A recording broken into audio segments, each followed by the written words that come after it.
People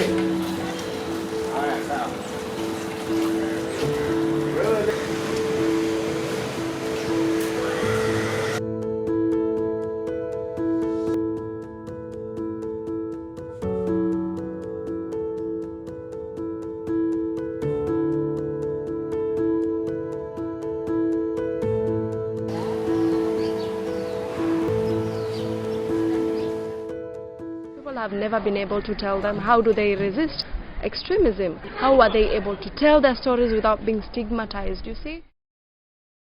Violent extremism is a whole lot. Yes. We are forced to do something because we lack something. So such workshops help us relieve or retrieve whatever is lost. When we came to the university, it was easy for me to explain it to them, because you open up and you feel now at least you have that it can be easy for you to open up to other people. You can see someone paint something that maybe happened to you, and then you can feel that from you now.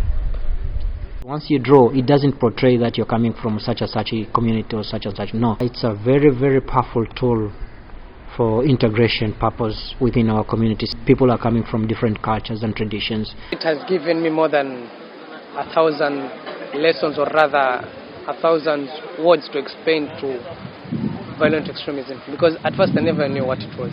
But then after going through the process of the research, body map and all that, it has given me a very big knowledge. I usually just stay at home, so I don't get to know much about the other people. I just know that there is violence here, but I've never seen, like, for example, the one member which I know and what he is undergoing. Many people who are silent and they experience violence extremism, and throughout they are able to bring it out.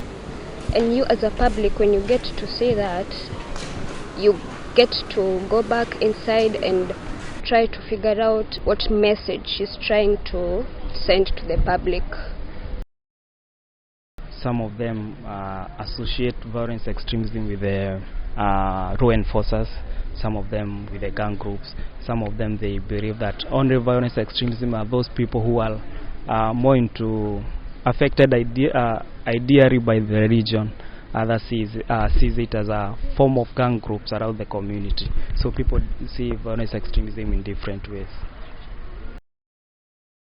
I think every person should take the opportunity to, air their views and, share their experiences, because most of the time we really,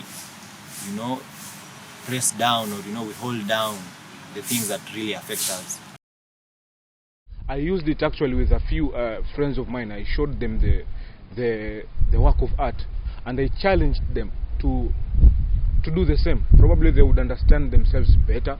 It's very hard to escalate someone's emotions when they know who they are. I can say it's also a form of countering violent extremism.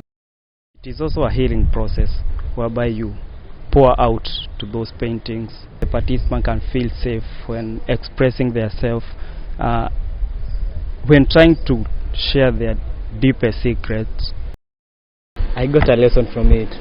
At first it's attractive, but when you come close to it, try to study it, you see now the deeper meaning of it.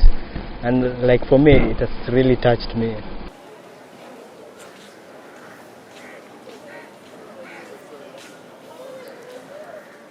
Some cannot be in a position to express themselves in using words, but even though maybe they are not all that conversant in terms of drawing, they can draw something, and once they explain, you just carry the message home. She has raised her hand saying she resists. She's saying no to the FGM, which is a vice that is practiced in many communities in our country. A lot of us are taught on how to go to school and do everything that is in the academic perspective, but now they don't give that much effort into technical things like drawings and everything. Like in our school, I don't think there's any course that deals with painting, drawing or anything. For the decision makers, I think it's high time for them to also incorporate art, because I've learned like art talks a lot. We should move from the seminars and all that and try to use art whereby we get to learn a lot. And then after learning a lot, maybe they do come up with policies that target this same youth. The youths are not being taken seriously in Kenya, but after the training I felt like okay, if that is the situation, me as a youth, what can I do to change the situation? Actually, it's something that really challenges us, and me as a person, to really look at the matter and create that awareness. Many of these young minds, are aiming to provide better futures. I spoke already, just with one brush, just with a single paint, just drawing on the canvas. It's like I took off something. It's like some heavy stone is lifted from my body. Just once I just, paint the canvas.